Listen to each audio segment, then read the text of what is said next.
আমরা আসলে বলতে পারি। সমালোচনা রয়েছে নিশ্চয়ই, সেটি বিভিন্ন জায়গা থেকে হচ্ছে। আমরা কিন্তু সরকার আসলে কি বলছে, সরকার তার এই 6 মাসকে আসলে কিভাবে মূল্যায়ন করছে আমরা একটু দেখতে চাই।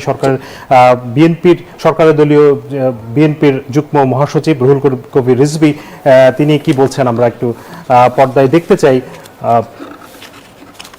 তিনি বলছেন যে 6 মাসের যে লক্ষ্য, সেই লক্ষ্য অনুযায়ী মোটামুটি সবগুলোই পূরণ হয়েছে।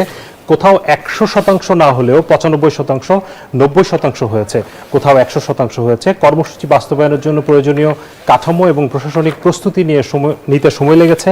পরবর্তী 6 মাস আরও জোরালোভাবে এটা অ্যাক্সেলারেট করা হবে, অর্থাৎ দ্রুত গতিতে করার চেষ্টা করা হবে এবং কর্মসূচিগুলোর সফল বাস্তবায়ন হবে। এখানে একটি বিষয় খুব গুরুত্বপূর্ণ, রিশাদ বলছে যে সরকারের যে প্রয়োজনীয় কাঠামো এবং প্রশাসনিক প্রস্তুতি নিতে কিন্তু বেশ সময় লেগেছে। সেই জায়গাটাতে আসলে যেই কারণে আমরা আসলে প্রথম 6 মাসকে খুব বেশি মূল্যায়নের জায়গা আনতে পারি না, কারণ প্রস্তুতি নিতেই কিন্তু একটা সরকারের নিজের একটি অবস্থান তৈরি করতে কিন্তু একটা সময় লাগে। সেই জায়গাতে সরকার প্রধান কি বলছে? সাদাত, এখানে আরেকটা বিষয় সরকার প্রধানের কথাটি আসছে আমরা দেখছি, ততক্ষণ একটু বলে নেই যে সরকার কিন্তু এই 180 দিনে কিছু অগ্রাধিকার নির্ধারণ করেছিল এবং সেই অগ্রাধিকারের ভিত্তিতেই কিন্তু তারা গেল 180 দিনে তারা কাজ করেছে এবং সেই সঙ্গে বিভিন্ন মন্ত্রণালয় থেকে শুরু করে বিভিন্ন সংস্থা যেগুলো রয়েছে সেগুলো পুনর্বিন্যাসকরণ, একই সঙ্গে আরও বেশ কিছু বিষয় কিন্তু সামনের দিকে এসেছে। যেমনটি বিএনপি সরকারের যে ম্যানিফেস্টো ছিল, নির্বাচনী ম্যানিফেস্টো, সেখানে তাদের প্রতিশ্রুতির বাস্তবায়নও একটা বিষয় ছিল। আমরা একটু দেখে নিই যে প্রধানমন্ত্রী কি বলেছেন। জি, প্রধানমন্ত্রী এই জায়গাটি যিনি বলেছেন যে নির্বাচনে আমরা যে প্রতিশ্রুতি দিয়েছিলাম সরকার গঠনের 1 মাসের মধ্যেই আমরা তার বাস্তবায়ন শুরু করেছি। ফ্যামিলি কার্ডের পাইলট প্রকল্পের কাজ সফলভাবে শেষ হয়েছে এবং চলতি মাসের 16 তারিখ থেকে মূল কাজ শুরু হতে যাচ্ছে, অর্থাৎ আজ থেকেই আসলে তিনি এর মধ্যে কিন্তু কিশোরগঞ্জে রয়েছেন। সমগ্র বাংলাদেশে এবছর 2026-27 অর্থ বছরে আমরা প্রায় 41 লাখ পরিবারের মায়েদের হাতে ফ্যামিলি কার্ড ইনশাআল্লাহ তুলে দেব। কতটা করতে পেরেছেন 6 মাসে সেই তথ্য কিন্তু আমরা অবশ্যই দেখাবো আমাদের। তার আগে আমরা একটু আসলে সরকারের এই মানে নির্বাচনের যে প্রতিশ্রুতি সেটি নিয়ে আমাদের হাতে একটি প্রতিবেদন আছে, আমরা একটু দেখে আসতে চাই। জি।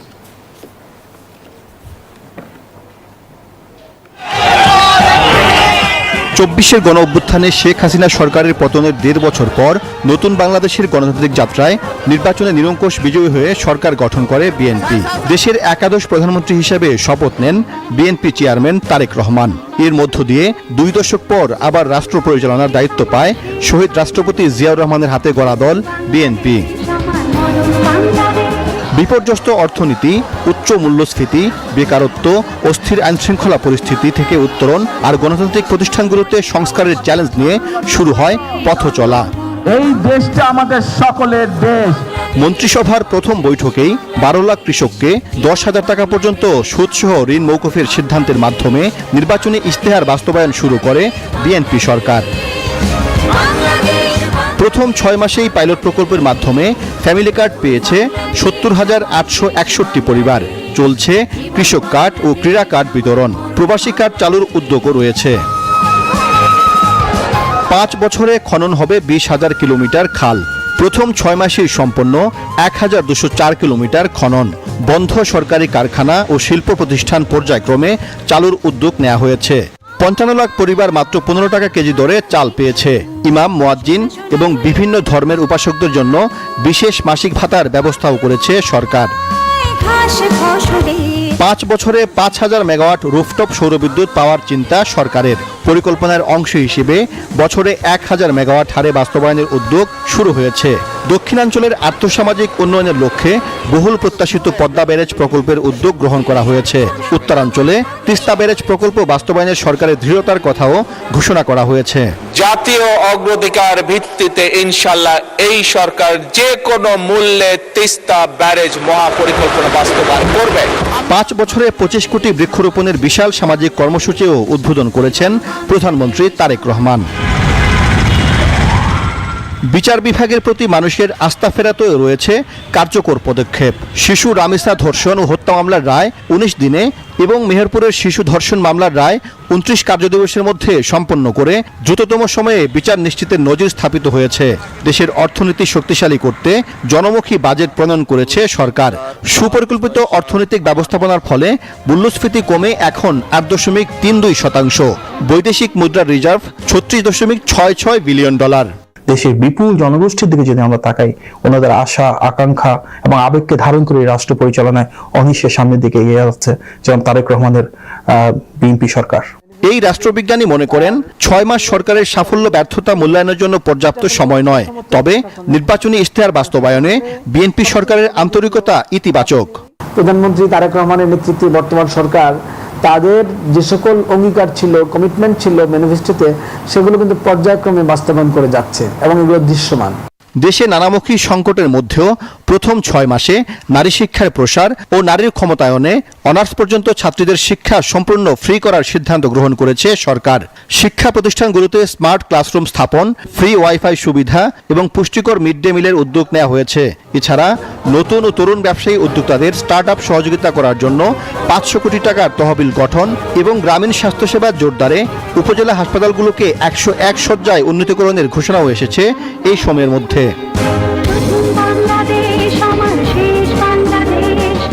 সাইফুল ইসলাম, নিউজ 24, ঢাকা। দেখলাম আমাদের সহকর্মী সাইফুল ইসলামের তৈরি করা একটি প্রতিবেদন, এবং এখানে আসলে সরকারের সার্বিক কাজ নিয়ে যখন আলোচনা হচ্ছে তখন আসলে আজকের দিনটাকে এই জন্যই মূল্যায়ন করতে চায় বাংলাদেশ, কারণ দীর্ঘ একটা বিরতির পর বাংলাদেশে এরকম অংশগ্রহণমূলক নির্বাচন অনুষ্ঠিত হলো এবং সেই নির্বাচনের মাধ্যমে বিএনপি একটা লম্বা বিরতির পর সরকার গঠন করলো। স্বাভাবিকভাবে বিএনপির জনগণের কাছে তাদের যেই মূল্যায়ন সেটা তুলনা করবার জন্য হলেও নিজেদের কাজটাকে তুলে ধরবার প্রয়োজন। সরকার প্রধানও সময় সময় সেই দায়িত্ব পালন করবার চেষ্টা করেছেন। নানা জায়গা থেকে তিনি তার আচরণ, কথা এবং জনগণের সাথে জনসম্পৃক্ততায় যে প্রতিশ্রুতি তিনি করতে চেয়েছেন সেগুলো বুঝিয়ে বলবারও চেষ্টা করেছেন। আজকেও আমার সহকর্মী শাহাদাত যেটা বললেন নাফিসা, যে কিশোরগঞ্জে তিনি গিয়েছেন, আপনার কাছে নিশ্চয়ই খবর থাকবার কথা কিশোরগঞ্জের প্রধানমন্ত্রী কি বলেছেন। নিশ্চয়ই কলি, একটু জানিয়ে রাখি যে প্রথমে 100 দিন এবং পরবর্তীতে 180 দিন, এই দিনগুলোকে টার্গেট করে কিন্তু বিএনপি তাদের কার্যক্রম শুরু করে। এবং যেমনটি আপনি জনসম্পৃক্ততার কথা বলছিলেন, বর্তমান প্রধানমন্ত্রী কিন্তু তার পরিমিতিবোধ কিংবা একই সাথে তার ব্যবহার এবং জনসম্পৃক্ততার যে অভিনব পদ্ধতি তিনি তুলে ধরেছেন, আগে বিগত সরকার আমরা দেখেছি, এটি নিঃসন্দেহে প্রশংসার দাবিদার। এবং পুরো বাংলাদেশ তিনি কিন্তু সময় অসময় ঘুরে দেখছেন, বন্যা দুর্গত এলাকা বলি, এমনি জেলাভিত্তিক কথা বলি, তিনি কিন্তু যাচ্ছেন। সেই একই ধারাবাহিকতায় তিনি দর্শক রয়েছেন কিশোরগঞ্জে। এবং একটু যদি জানিয়ে রাখতে চাই যে দেশের কৃষকদের পাশে থাকবে সরকার, এমনটি কিন্তু আশ্বাস দিয়েছেন সরকার। এই বিষয়ে আরও যদি আমি আপনাদেরকে জানাতে চাই দর্শক, একটু জানিয়ে রাখতে চাই যে প্রধানমন্ত্রী তিনি কিন্তু শুধু কৃষক না, তিনি তার নির্বাচনী ইশতেহারে প্রথমেই যে কথা ছিল কৃষক কার্ড, ফ্যামিলি কার্ডের, তিনি কিন্তু এই ইশতেহার বাস্তবায়নের জন্য কাজ করে যাচ্ছেন। এবং তাই তিনি বলেছেন, দর্শক আমরা একটু দেখে আসব প্রধানমন্ত্রী কি বলেছেন।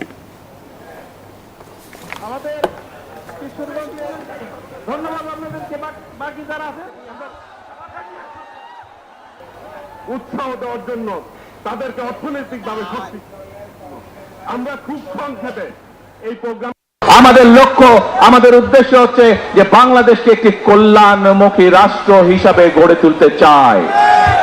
প্রিয় ভাই বোনেরা, যেই পরিকল্পনা গ্রহণ করলে, যেই পদক্ষেপ গ্রহণ করলে দেশের মানুষের ভাগ্য, বিশেষ করে গ্রামে থাকা মানুষগুলোর ভাগ্য, উপজেলায় থাকা মানুষগুলোর ভাগ্যের পরিবর্তন হবে ধীরে ধীরে, আমরা সেই কাজগুলো করতে চাই।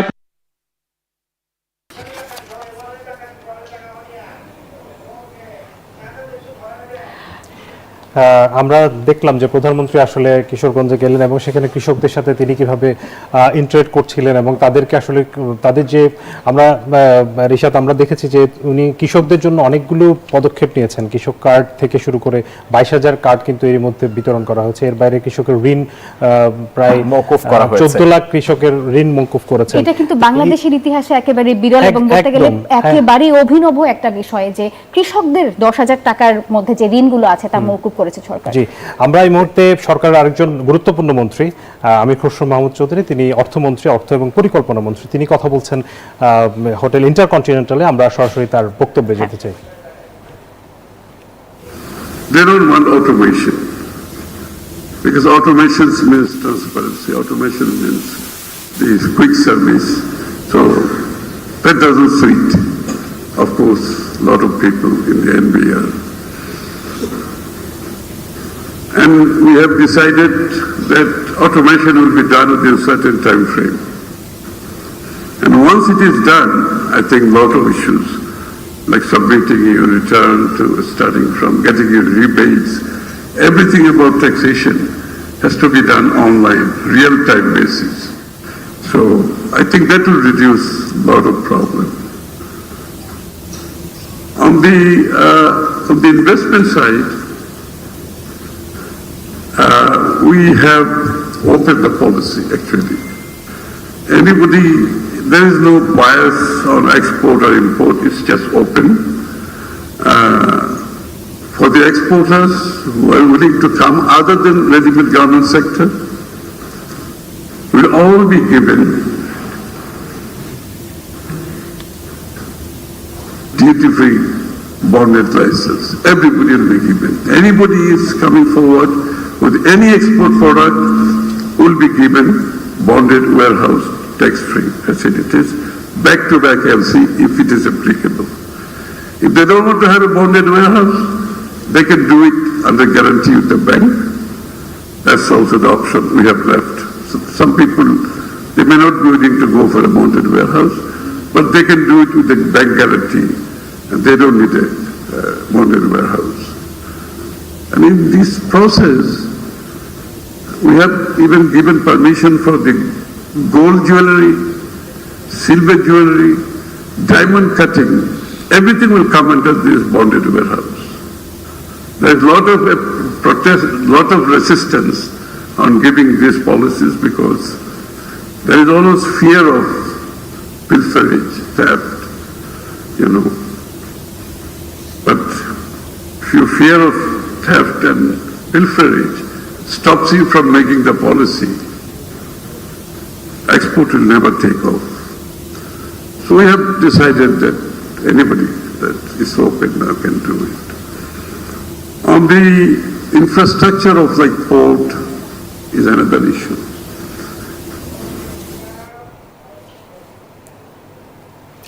আমরা দেখলাম যে ইন্টারকন্টিনেন্টাল থেকে কথা বলছিলেন আমির খসরু মাহমুদ চৌধুরী, আমরা শুনছিলাম তার বক্তব্য। কিন্তু সরকারের 180 দিনের পর্যালোচনা আমরা যখনই করতে যাব, নিশ্চয়ই বিরোধী দল আসলে সরকার সম্পর্কে কি ভাবছে, কি বলছে সেটা খুব গুরুত্বপূর্ণ। কারণ আমরা দেখেছি যে অংশগ্রহণমূলক যেই রাজনৈতিক সংস্কৃতি সেটা কিন্তু আবার ফিরে এসেছে। দেশের মানুষকে যেভাবে আমরা স্বতঃস্ফূর্ত হয়ে ভোটে যেতে দেখেছি, তারপরে সংসদে বিরোধী দলের অংশগ্রহণ, একই সাথে তারপর আসলে নতুন রাজনৈতিক দল যারা যুক্ত হলো এবারে বাংলাদেশের রাজনীতিতে, তাদেরও একটা অংশগ্রহণমূলক রাজনৈতিক স্থিতিশীলতা অথবা যদি বলি আলাপ আলোচনার জায়গা, সমালোচনার জায়গা তৈরি হয়েছে।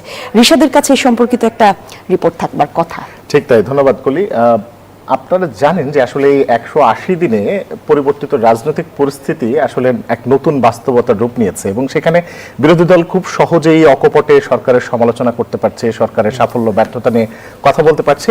একই সঙ্গে বিরোধী দলের শরিক এবং সরকারি দলের শরিক দলগুলোও কিন্তু আসলে সরাসরি সরকারের বিরুদ্ধে কথা বলতে পারছে, সমালোচনা করতে পারছে এবং গঠনমূলক সমালোচনার জায়গা তৈরি হয়েছে। এবং বিশেষ করে যদি এই 180 দিনের কথা বলি, সেখানে কিন্তু প্রধান বিরোধী দল জামায়াত ইসলাম তারা কিন্তু এই 6 মাসে সরকারকে চরম ব্যর্থতার কথা তারা বলেছে এবং তারা বিশেষ গুরুত্ব দিয়েছে অর্থনীতি, রাজনীতি এবং আইন শৃঙ্খলা পরিস্থিতির প্রেক্ষাপটে আসলে সরকার কতখানি গুরুত্ব দিতে পেরেছে সেই জায়গাতে তারা গুরুত্ব দিয়েছেন।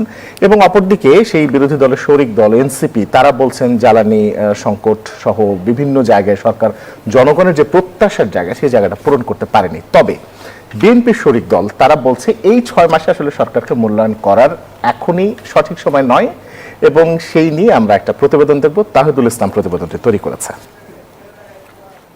প্রধানমন্ত্রী পদের কর্তব্য বিশ্বস্ততার সহিত পালন করিব, বিশ্বস্তার সহিত পালন করিব। চরম সংকটময় সময়ে জনগণের ভোটে রাষ্ট্র পরিচালনার দায়িত্ব পায় তারেক রহমানের নেতৃত্বাধীন বিএনপি সরকার। শুরু থেকেই নির্বাচনী প্রতিশ্রুতি পূরণে গুরুত্ব দিয়ে আসছে সরকার। প্রাণপণ চেষ্টা করছে আগের রাজনৈতিক সংস্কৃতি বদলে মানবিক বাংলাদেশ গঠন করার। সরকারের এমন অবস্থানের বিপরীতে কি মূল্যায়ন সাধারণ মানুষের? বর্তমান সরকার আসার পর থেকে মোটামুটি ভালো চলতেছে, আমরা খুব ভালো আছি এখানে, কিন্তু কোনো আবজাব কোনো ঝামেলা হচ্ছে না। প্রধানমন্ত্রী সচিবালয়ে অফিস করেন, আসেনও সবার আগে। এমনকি রাষ্ট্রীয় খরচ বাঁচাতে প্রোটোকল কমানো থেকে শুরু করে আছে আরো নানা পদক্ষেপ।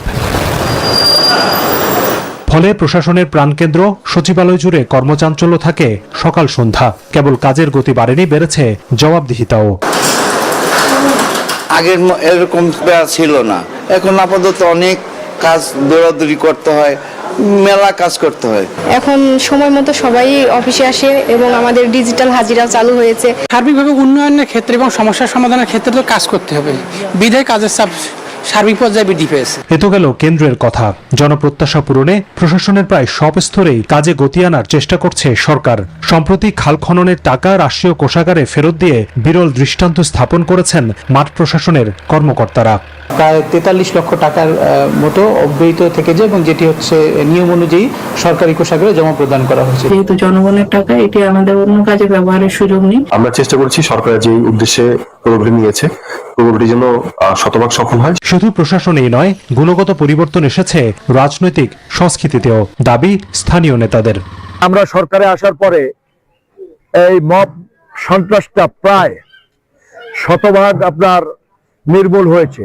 এই প্রচেষ্টা যদি অব্যাহত থাকে, এই সরকার অবশ্যই আগামী 5 বছরে যথেষ্ট সফল একটি সরকার হবে। অতীতে সরকার গঠনের পরপরই শিক্ষাঙ্গন দখলে চলত তাণ্ডব লীলা। বিএনপি এবার ক্ষমতায় আসার পর পরিস্থিতি একেবারেই ভিন্ন।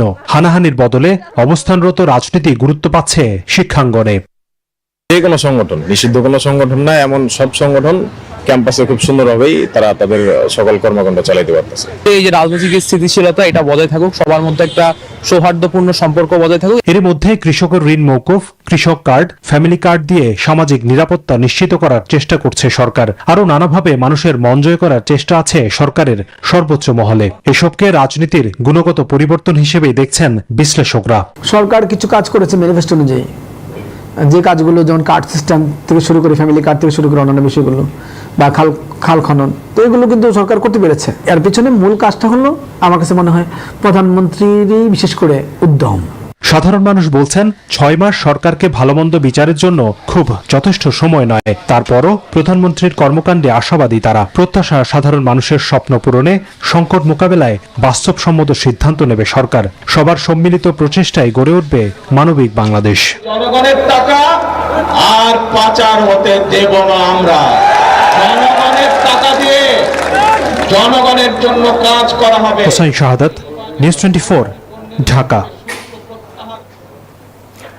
যদিও আমরা আসলে দেখছিলাম যে আসলে সরকারের এই প্রাতিষ্ঠানিক যে সংস্কার এবং একই সঙ্গে জবাবদিহিতা নিশ্চিত করার, স্বচ্ছতার জায়গা, সেই জায়গাগুলো নিয়ে দেখছিলাম। যদিও আমরা কিছুক্ষণের ভেতরে বিরোধী দল এবং শরিক দলগুলো কি বলেছে সেই রিপোর্টটিও আমরা দেখব, কিন্তু এখানেও কিন্তু আসলে খুব গুরুত্বপূর্ণ বিষয় কিন্তু লুকিয়ে রয়েছে। যখন আসলে নতুন করে বিএনপি সরকার 12 ফেব্রুয়ারি সরকার গঠন করলো এবং সংখ্যাগরিষ্ঠতা নিয়ে তারা সংসদে গেল, তখন কিন্তু আসলে প্রথম দিকে যে কথাগুলো আসছিল যে আসলে নতুন করে ফ্যাসিবাদ তৈরি হতে পারে, এরকম অনেক কিছু কিন্তু সামনে ছিল এবং বিরোধী দলেরও কিন্তু আসলে কথা বলার ব্যাপক সুযোগ ছিল। কিন্তু প্রাতিষ্ঠানিক দলীয়করণ থেকে বের হয়ে এসে একেবারে ক্ষমতার বিকেন্দ্রীকরণের যে জায়গাটি, সেই জায়গাটিতে কিন্তু খুব গুরুত্ব দেওয়া হয়েছে এবং রাজনৈতিক বিশ্লেষক ঢাকা বিশ্ববিদ্যালয়ের তিনি বলছিলেন কিন্তু সেখানে যে আসলে জবাবদিহিতা নিশ্চিত করার জন্য সরকারকে কিন্তু আরো সময় দিতে হবে এবং একেবারে প্রাতিষ্ঠানিক দলীয়করণ থেকে বের হয়ে এসে সরকার আসলে আউট অফ দ্য বক্স কিছু করতে পারে, সেই জায়গাটিতে কিন্তু খুব গুরুত্ব দেওয়া হয়েছে। একদমই তাই। এবং সেই সাথে আসলে যারা আমাদেরকে দেখছেন তাদেরকে একটি জিনিস বলে রাখতে চাই যে সরকার আসলে সরকারের জায়গা থেকে কিভাবে দেশ পরিচালনা করছেন এবং বিরোধী দল কি বলল, এই সার্বিক পরিস্থিতি নিয়ে যখন আমরা কথা বলছি, ঠিক তখন কিন্তু আমরা শুধুমাত্র আমাদের আলাপ আলোচনা বা আমাদের ব্যাখ্যাগুলোকেই আসলে তুলে ধরতে চাই না। আমরা চাই যে রাজনীতি নিয়ে যারা কথা বলেন, রাজনীতি বিশ্লেষক যারা, তাদের মতামত আপনারা জানেন। সে কারণেই কিন্তু আমরা আজকে আমাদের এই আয়োজনে আমাদের সঙ্গে রাখবার চেষ্টা করেছি রেজাউল করিম রনি, সাংবাদিক এবং রাজনীতি বিশ্লেষককে। তিনি আমাদের সঙ্গে সরাসরি যুক্ত হবেন আরেকটি স্টুডিও থেকে। নিশ্চয়ই শুনতে পাচ্ছেন আপনি রেজাউল করিম রনি। যে বিষয়টি নিয়ে আমরা আজকে কথা বলছি আজকে মূলত যে সরকারের 180 দিন মূলত কেমন গেল, আপনার পর্যবেক্ষণ থেকে বলবেন জনগণের প্রত্যাশা কতখানি পূরণ করতে পারলো এই সরকার, কতটুকু প্রাপ্তি এবং অপ্রাপ্তির হিসেবেই বাকি কি জুটলো। ধন্যবাদ আমাকে যুক্ত করার জন্য। দেখেন, 6 মাস একটি সরকারকে মূল্যায়নের জন্য পর্যাপ্ত সময় না, এটা অনেক বিশেষজ্ঞরা বলছেন, আপনাদের নিউজে আমরা দেখলাম। আবার ধরো অন্য দিক থেকে 6 মাস মধ্যে একটা সরকার কোন দিকে যাচ্ছে তার অনেকগুলো গুরুত্বপূর্ণ লক্ষণ আপনি পরিষ্কারভাবে বুঝতে পারবেন। এই মুহূর্তে বাংলাদেশের প্রধান ক্রাইসিস হলো অর্থনৈতিক, জ্বালানি এবং কর্মসংস্থান। সেক্ষেত্রে সরকারের যে পলিসি আমরা যতটুকু বুঝতে পারি, সরকারের পলিসিটার মধ্যে একটা কতগুলো আছে স্বল্পমেয়াদী, কতগুলো আছে দীর্ঘমেয়াদী। অর্থনীতি পুনরুদ্ধারের ক্ষেত্রে সরকারের যে পলিসিটা সেটা যদি বলি, সেটা হলো ধরেন প্রথমত সরকার চাচ্ছে পুনরুদ্ধার, তারপরে পুনর্গঠন, তারপরে প্রবৃদ্ধি। পুনরুদ্ধার কেন? কারণ আপনারা সবাই জানেন যে 18 বছরের যে কাঠামোগত আপনার আমাদের এখানে যে বিশৃঙ্খলাটা তৈরি করা হয়েছে, যেভাবে লুটপাট করা হয়েছে, তাতে করে আগে এটাকে পুনরুদ্ধার করতে হবে, আগে এটাকে আপনার মানে কার্যকর করতে হবে, যে চলনসই করতে হবে, তারপরে হইলো পুনর্গঠন করা, মানে স্থিতিশীলতা আনয়ন করাটাই হলো একটা বড় চ্যালেঞ্জ। সেটা করতেও 1.5 থেকে 2 বছর সময় লাগবে এবং স্থিতিশীলতা আসার পরে তারপরে হলো পুনর্গঠন। সরকারের যে এজেন্ডা অর্থনৈতিক প্রবৃদ্ধি অর্জন করার ক্ষেত্রে, তারপরে অর্থনীতির গণতন্ত্রায়ন, সবচেয়ে গুরুত্বপূর্ণ হলো অর্থনীতি, মানে ধরেন সরকার যায় সরকার আসে, উন্নয়ন যে হয় না তা না, উন্নয়ন হয়। কাদের হয়? উন্নয়ন হলো যারা সরকারের সাথে সংশ্লিষ্ট তাদের হয়, আমলা, রাজনীতিবিদ, এদের হয়। জনগণের উন্নয়নের জন্য অর্থনীতির গণতন্ত্রায়ন দরকার। তো এই সরকারের এজেন্ডা, আপনি ধরেন ইস্তেহার আমি দেখতেছিলাম, ইস্তেহারের মধ্যে এটা গুরুত্ব দেওয়া হয়েছে এবং এই অর্থনীতির গণতন্ত্রায়নের জন্য তখন পুনর্গঠন প্রকল্পে হাত দিতে হবে এবং যখন অর্থনীতির এই গণতন্ত্রায়ন প্রক্রিয়াটা হবে, তো পুনর্গঠন প্রক্রিয়াটার দিকে যখন যাবে, তখনই আসলে প্রবৃদ্ধি অর্জনের দিকে যাওয়া সম্ভব হবে। এর আগে কিন্তু প্রবৃদ্ধি অর্জনের দিকে যাওয়া সম্ভব হবে না। ফলে এই গেল সরকারের অর্থনৈতিক আপনার ধরেন কাঠামোর দিক থেকে চিন্তা।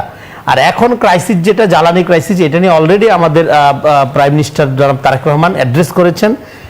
জ্বালানি ক্ষেত্রকে এখানে ধরেন ক্যাপাসিটি চার্জ এবং আপনার ধরেন যে একটা বক্তব্য এখানে আমরা দীর্ঘদিন ধরে শুনে আসছি যে আমাদের উৎপাদন সক্ষমতা প্রায় হইল আমাদের 33,000 মেগাওয়াট, আমাদের চাহিদা যেখানে 17-18,000 মেগাওয়াট। তো কিন্তু তারপরে ঘরে ঘরে বিদ্যুতের ক্রাইসিস। ফলে এই যে একটা শুভঙ্করের ফাঁকির মধ্য দিয়ে জ্বালানি সেক্টর বা বিদ্যুৎ সেক্টরগুলোকে রেখে দেওয়া হয়েছে, সেই ক্ষেত্রে একটা দীর্ঘমেয়াদী আপনার টেকসই জ্বালানি সক্ষমতার জন্য সরকার, আপনাদের নিউজে আপনারা খানিকটা বলার চেষ্টা করলেন যে বিকল্প জ্বালানি সন্ধান করা, যেরকম গ্যাস খনন করার যে প্রক্রিয়াটা বন্ধ ছিল সেটা শুরু করা, সব মিলিয়ে সরকার আসলে দীর্ঘমেয়াদী পরিকল্পনা নিয়ে আগাচ্ছে, যেটা ধরেন আপনার ঋণ করে ঘি খাওয়ার যে প্রক্রিয়াটা, ধরো শেখ হাসিনার সময় আপনার ঋণ নির্ভর যে অর্থনীতি ছিল এবং অর্থনীতি নিয়ে আমরা আলোচনা করব। আপনার কাছে আমার স্পেসিফিক দুটো প্রশ্ন আছে। একটি হচ্ছে যে বিরোধী দল বলছে যে আমরা আসলে অনেকদিন পর যেহেতু একটা ভালো নির্বাচন হলো, আগে তো বিরোধী দলে আসলে কথা বলার সেরকম সুযোগই ছিল না আগে সরকারের সময়, এখন যেহেতু বিরোধী দল কথা বলতে পারছে সংসদে বা সংসদের বাইরে, সে পরিবেশ তৈরি হয়েছে, সেই জায়গাটাতে বিরোধী দল আসলে এই 6 মাসের যে মূল্যায়ন করেছে, সেখানে আমরা দেখেছি তারা আসলে এই সরকারকে 6 মাসের জন্য ব্যর্থ হিসেবেই মূল্যায়ন করছে এবং বিশেষ করে অর্থনীতি এবং জ্বালানি খাতে সরকারকে পুরোপুরি ব্যর্থ বলছে এবং সরকার যে অর্থনীতি পুনরুদ্ধারের জায়গাটা সেটিকে বলছে যে তারা সেটি করতে পারেনি। একটি প্রশ্ন। আরেকটি হচ্ছে জ্বালানি ক্ষেত্রে আসলে গত সরকারের যে অনিয়ম এবং দুর্নীতি এবং লুটপাট, তার কিন্তু উত্তরাধিকার সূত্রে সেটি আসলে এই সরকার বহন করছে, সেটি যেমন সত্য, অন্যদিকে গত 6 মাসে আসলে যে ধরনের পদক্ষেপগুলো নেওয়া দরকার এখান থেকে বের হয়ে আসার জন্য, এই যে এত বড় ক্রাইসিস সেটি যাতে না হয়, সেই জায়গাটা থেকে আপনার কি মনে হয় যে আরো অনেক কিছু করার ছিল? দেখেন এখানে বিরোধী দল যে রাজনীতিটা করছে, আগের পয়েন্টটা শেষ করে নেই, ফলে এই পুরো প্রক্রিয়াগুলোর মধ্যে সরকারকে খুবই চ্যালেঞ্জিং অবস্থার মধ্যে দিয়ে যেতে হচ্ছে। সো এখন বিরোধী দল এখানে কি করছে? বিরোধী দল একটা পারসেপশন ক্রিয়েট করার চেষ্টা করছে, বিএনপির ব্যাপারে একটা দৃষ্টিভঙ্গি ক্রিয়েট করার চেষ্টা করছে। এখন যে দৃষ্টিভঙ্গিটা বিগত 18 বছর আপনার সেই 1/11 থেকে শেখ হাসিনা আমল পর্যন্ত তৈরি করার চেষ্টা করা হয়েছিল, তারেক রহমানকে নিয়ে হেন কোনো প্রপাগান্ডা নাই যে করা হয়নি। কিন্তু আজকে বাংলাদেশের মানুষ গণঅভ্যুত্থানের পরে অন্যতম সবচেয়ে বড় অর্জন কি? তারেক রহমানের লিডারশিপ। বিএনপির বিভিন্ন নেতাকর্মী বা ধরেন মন্ত্রীদের পারফরমেন্সের আপনি খুশি না থাকতে পারেন, বিরক্ত হইতে পারেন, অখুশি থাকতে পারেন, সমালোচনা থাকতে পারে, সেটা কোনো সমস্যা না, স্বাভাবিক। কিন্তু আপনি দেখেন তারেক রহমানের যে লিডারশিপটা, এটা তো একটা গিফট বাংলাদেশের মানুষের জন্য, জনগণের জন্য। অথচ এই লিডারশিপটাকে কিভাবে ন্যারেট করে, বয়ান করে একটা ভিলেন ক্যারেক্টার হিসেবে রাখা হয়েছিল। ঠিক একই কাঠামো বিরোধী দল ব্যবহার করছে এই সরকারের ক্ষেত্রে, সেটা যেটা শেখ হাসিনা করছিল। তো ফলে এই পারসেপশন ক্রিয়েট করার রাজনীতির দিন শেষ, এটা শেখ হাসিনার মডেল। বিরোধী দল বিএনপির সাথে যে রাজনীতিরা করছে সেটা হলো শেখ হাসিনার ফেলে যাওয়া, বাতিল হয়ে যাওয়া রাজনীতিরা তারা তুলে নিছে বিএনপির বিরুদ্ধে। এটা দিয়ে হবে না, কারণ দেখেন আপনি গতকালকে প্রধানমন্ত্রী চ্যালেঞ্জ ছুড়ে দিচ্ছে যে হ্যাঁ বিদ্যুতের সমস্যা আছে, এর জন্য দুঃখ প্রকাশ করা হচ্ছে। সমস্যার কারণ কি? হ্যাঁ একটা দুর্ঘটনা, তারপর হলো গ্যাস। আমাদের এখানে গ্যাস দীর্ঘদিন যাবৎ খনন করা হয়নি, আমাদের নিজেদের গ্যাস নাই, গ্যাস আপনার বাইরে থেকে এনে করা হচ্ছে। এবং যুদ্ধের কারণে হ্যাঁ আপনারা জানেন যে পুরো গ্যাস শুধু না, পুরো জ্বালানি সেক্টর গ্লোবালি একটা অস্থিরতা আছে। তো ফলে সব মিলে আমাদের যেহেতু বিদ্যুৎ কেন্দ্রগুলো গ্যাস সাপ্লাই ছাড়া আপনার ওয়ার্ক করে না, চলতে পারে না। গ্যাস সাপ্লাই আপনার গ্যাস সাপ্লাই ত্রুটি থাকার কারণে, গ্যাস সাপ্লাই পর্যাপ্ত না হওয়ার কারণে বিদ্যুতের এই সমস্যা দেখা দিয়েছে। এখন এই টোটাল প্রক্রিয়াটাকে কেন্দ্র করে বিরোধী দল যেভাবে পারসেপশন ক্রিয়েট করার রাজনীতি করছে, তাতে করে তো হবে না। হ্যাঁ জনগণ সাফার করছে, সরকার আপনার সরকার প্রধান, সরকার সরাসরি হ্যাঁ দুঃখ প্রকাশ করছে, কিন্তু এর মধ্যে আবার প্রোপাগান্ডার পার্টও আছে। 3 মাস আগে যখন বিদ্যুতের অবস্থার খুবই আপনার স্বাভাবিক অবস্থা ছিল, সেই সময়ের বিদ্যুৎ মন্ত্রীর বক্তব্যকে এখন প্রচার করা হচ্ছে। হ্যাঁ আপনার যে ওইখানে সব বিদ্যুৎ মন্ত্রী 3 মাস আগে বলেছিল, যখন আপনার জ্বালানি ক্রাইসিস হইল প্রথম আপনার ইরান ইসরায়েল যুদ্ধের সময়, যে তখন কিন্তু বিদ্যুৎ ক্রাইসিস ছিল না, জ্বালানি ক্রাইসিস। আমার একটা প্রশ্ন আছে আপনার কাছে, জ্বালানি ক্রাইসিস। আমার একটা প্রশ্ন আছে আপনার কাছে। প্রশ্নটি হলো যে আমরা দেখতে পেয়েছি যে বিগত সময়গুলোতে নতজানু পররাষ্ট্রনীতি বাংলাদেশের ছিল, এবং সেখান থেকে বেরিয়ে এসে নতুন করে একটা পররাষ্ট্রনীতি নিয়ে কাজ করছে বিএনপি সরকার। এবং এই 180 দিনে তাদের পররাষ্ট্রনীতি কেমন দেখছেন ভারত এবং মালয়েশিয়া, চায়না সহ? হচ্ছে তাতে করে জনগণ সাফার করছে। জনগণ সাময়িকভাবে তাদের দিকে দৃষ্টি দিলেও পরক্ষণেই যখন বুঝতে পারছে যে তারা একটা ন্যারেটিভের উপর, একটা মিথ্যা বয়ানের উপর শুধুমাত্র তারা রাজনীতি করার চেষ্টা করছে, জনগণ কিন্তু বিরোধী দলের উপরও হতাশ হচ্ছে। রেজাউল করিম রনি, আপনার কাছে আমার একটা প্রশ্ন আছে। প্রশ্নটি হলো যে আমরা দেখতে পেয়েছি যে বিগত 17 বছরে বাংলাদেশের যে পররাষ্ট্রনীতি ছিল, সেখানে আমরা দেখতে পেয়েছি ব্যাপক নতজানু পররাষ্ট্রনীতি তারা অবলম্বন করেছে বিগত সরকারগুলো। তবে বিএনপি সরকার বলেছিল যে সবার সাথে সামঞ্জস্যপূর্ণ বন্ধুত্ব, এবং সকল রাষ্ট্রের সঙ্গে, এবং বিশেষ করে আমেরিকা, চায়না সহ বড় দেশগুলোর সঙ্গে একেবারে ন্যায্যতার ভিত্তিতে বন্ধুত্বের কথা বলা হয়েছে। তো সেখানে এই 180 দিনে তার প্রতিফলন কতটা দেখতে পেলেন? 80 দিনে এখন বাংলাদেশের পররাষ্ট্রনীতিতে আমরা এই প্রথম সবার আগে বাংলাদেশ পররাষ্ট্রনীতিতে ফিরলাম, যেটা বেসিক্যালি জিয়া রহমানের পররাষ্ট্রনীতিরই এই সময় উপযোগী অ্যাডাপশন আপনি বলতে পারেন। এবং তারেক রহমানের লিডারশিপ কিন্তু নাথিং নিউ, এটা আমি বলছি জিয়া রহমান 2.0, এবং এটা একটা ডক্ট্রিন, এটা একটা নীতিবাদী শাসন কাঠামো। সো এখানে সবকিছু ট্রান্সপারেন্ট থাকবে, এবং জনগণের সাথে ক্ষমতা সম্পর্ক স্থাপন করার যে প্রক্রিয়া, সেটা এখানে থাকবে। সেক্ষেত্রে জনগণের সমর্থন, এবং তারেক রহমান কিন্তু বারবার বলতেছে হ্যাঁ বিএনপি কিন্তু তার নেতা কর্মীর কারণে শক্তিশালী না, বিএনপি শক্তিশালী জনগণের সমর্থনের কারণে। ফলে এই বিপুল জনসমর্থন এবং জাতীয় ঐক্যের ভিত্তিতে যখন একটা সরকার বা একটা সরকার প্রধান ফাংশন করে, তখন অন্য কোনো দেশের সাথে নতজানু পররাষ্ট্রনীতি গ্রহণ করার কোনো সুযোগ থাকে না তার। হ্যাঁ এবং সেই চাপ থেকে অনেকখানি উনি মুক্ত থাকেন। ফলে এটা নিয়ে আমার সাথে ওনার যখন কথা হয়েছে, তখন আমি স্পেসিফিক প্রশ্ন করেছিলাম যে এটা কোন দিক কীভাবে সম্ভব। হ্যাঁ সবার আগে পররাষ্ট্রনীতি বাস্তবায়ন করা, হ্যাঁ নীতি তো খুব ভালো কথা ভালো, সবার আগে বাংলাদেশ, কিন্তু কিভাবে সম্ভব যে যেখানে আমাদের আপনারা ধরেন বিভিন্ন দেশের দৃষ্টিভঙ্গি আমাদের ক্ষেত্রে তো এরকম না, তারা তো বাংলাদেশকে আত্মমর্যাদার স্বীকৃতি দিতে চান আত্মমর্যাদাপূর্ণভাবে। হ্যাঁ আমাদের আত্মমর্যাদা অক্ষুণ্ণ রেখে আমাদের সাথে সম্পর্ক করতে আগ্রহী না। তো সেক্ষেত্রে ওনার জবাবটা ছিল যে দেখেন, যদি আমাদের একটা ন্যাশনাল ইউনিটি থাকে, জনগণ যদি আমার সাথে থাকে, সেটা যত বড় শক্তিশালী দেশই হোক না কেন, হ্যাঁ সেক্ষেত্রে বাংলাদেশের স্বার্থ এবং আত্মমর্যাদাকে ইগনোর করে তারা কোনো কিছু চাপিয়ে দিতে পারবেন না। ফলে এই পররাষ্ট্রনীতির দিকে উনি যাচ্ছেন, এবং এই পররাষ্ট্রনীতির ক্ষেত্রে একটা গুরুত্বপূর্ণ মাইলফলক হলো যে আমরা স্বার্থের ভিত্তিতে সম্পর্ক করব। ইভেন আপনি ধরেন যে এখানে দিল্লি না ঢাকা স্লোগান দিয়ে আপনি গোপনে যদি ধরেন আপনি তাদের সাথে বৈঠক করতে যান, হ্যাঁ তখন কিন্তু আপনি যতই আবেগ উস্কায় দেন না কেন, আপনি কিন্তু ভারত বিরোধী ভারতীয় রাজনীতি করলেন। ফলে দিল্লি না ঢাকা স্লোগান দেওয়ার চেয়ে জরুরি হইল বাংলাদেশের সক্ষমতা বাড়ানো, এবং ভারতের সাথে ফাংশনাল সম্পর্কটা বাংলাদেশের স্বার্থ অক্ষুণ্ণ রেখে আপনি কিভাবে করবেন, সেই প্র্যাকটিক্যাল, সেই ব্যবহারিক এবং সেই কার্যকরী বাস্তবসম্মত পরিকল্পনার দিকে অগ্রসর হয়। একদমই তাই, আমরাও আসলে সেটাই প্রত্যাশা করতে চাই, এবং সেই সাথে আপনাকে একটু ধন্যবাদ জানিয়ে রাখি এবং বলতে চাই আপনি থাকুন আমাদের সঙ্গে, আলোচনায় আবারও ফিরবো আপনার সঙ্গে।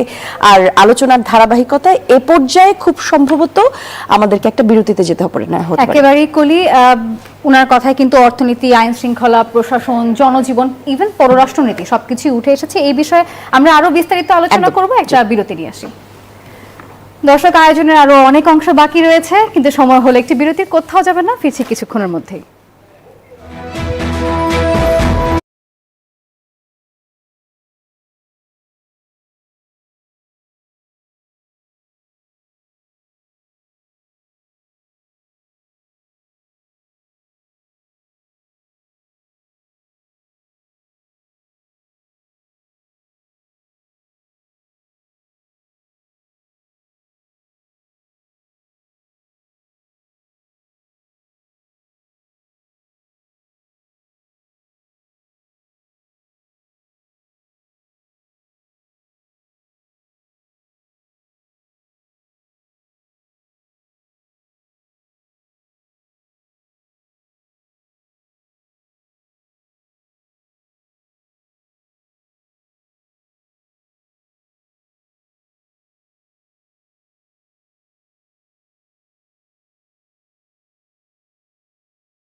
দর্শক, নিউজ 24 এর এই বিশেষ আয়োজন সরকারের 180 দিনের আপনাদেরকে আবারও স্বাগত জানাচ্ছি বিরতির পর। আমরা আবারও আমাদের কাছে আরো আলোচনা রয়েছে এবং আমরা ঢাকার বাইরেও যেতে চাই। কলি, আমাদের ঢাকার বাইরে নিশ্চয়ই একজন গেস্ট থাকার কথা। ঢাকার বাইরে থেকে আমাদের সহকর্মী যারা আছেন বিভিন্ন জেলায়, তারা মূলত আলোচনা করবার জন্য এবং সরকারের 180 দিন প্রান্তিক জনপদে কেমন হলো, শিক্ষার্থীরা কেমন বোধ করছেন, যারা জেলা শহরগুলোতে থাকেন তাদের কাছ থেকেও কিছু খবর সংগ্রহ করবার চেষ্টা করেছেন। আমরা একটু যেতে চাই রাজশাহীতে। রাজশাহী বিশ্ববিদ্যালয়ের উপ উপাচার্য অধ্যাপক ডক্টর মামুনুর রশিদ আমাদের সঙ্গে যুক্ত আছেন। স্যার, শুনতে পাচ্ছেন নিশ্চয়ই, একটু আমাদেরকে জানাবেন রাজশাহীতে এই মুহূর্তে, অর্থাৎ একটা লম্বা সময় পর অন্তর্বর্তী সরকারের পরে যেই আমলটা আমরা দেখলাম, শিক্ষা ব্যবস্থা কেমন চলছে সেই সম্পর্কে জানাবেন। একই সাথে রাজশাহী সম্পর্কে যদি আলাদা করে কোনো তথ্য দিতে চান।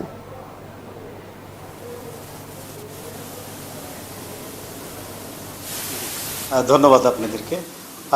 আমরা রাজশাহী বিশ্ববিদ্যালয়ের প্রশাসনিক দায়িত্ব নেওয়ার পর থেকে আমরা যে বিষয়টা খেয়াল করেছি সেটা হচ্ছে যে গবেষণা এবং শিক্ষার মান বাড়ানোর জন্য আমরা বেশ কিছু পদক্ষেপ নিয়েছি এবং এখানে আপনার সরকারের যে 80 দিনের যে সফলতা, এর মধ্যে নতুন সরকার এসে একটি বাজেট প্রদান করেন এবং এই বাজেটে আপনারা দেখেছেন যে শিক্ষা এবং গবেষণা খাতে ওনারা বাজেট বৃদ্ধি করেছেন এবং আপনার স্বাস্থ্য খাতেও বাজেট বৃদ্ধি করেছেন। তো এইটা আমাদের একটা পজিটিভ দিক যে রাজশাহী বিশ্ববিদ্যালয়ের শিক্ষা প্রতিষ্ঠান যেহেতু এবং শিক্ষাঙ্গনের মান বাড়ানোর জন্য আপনার বাজেট খুব প্রয়োজন এবং গবেষণা যদি আমরা ভালো মানের গবেষণা করতে চাই এবং আমরা যদি আমাদের দেশের উন্নয়নের কথা ভাবি, তাহলে সেটা গবেষণাধর্মী বিভিন্ন কাজ আমাদের হাতে নিতে হবে এবং উন্নয়নের দিকে আমাদেরকে যেতে হবে। তো এটা আমি মনে করি যে সরকারের 180 দিনে এটা একটা খুব বড় একটা মাইল ফলক এবং পর্যায়ক্রমে বর্তমান সরকার যারা আছেন ওনারা এই শিক্ষাখাতে বাজেটটা বাড়ানোর চেষ্টা করছেন।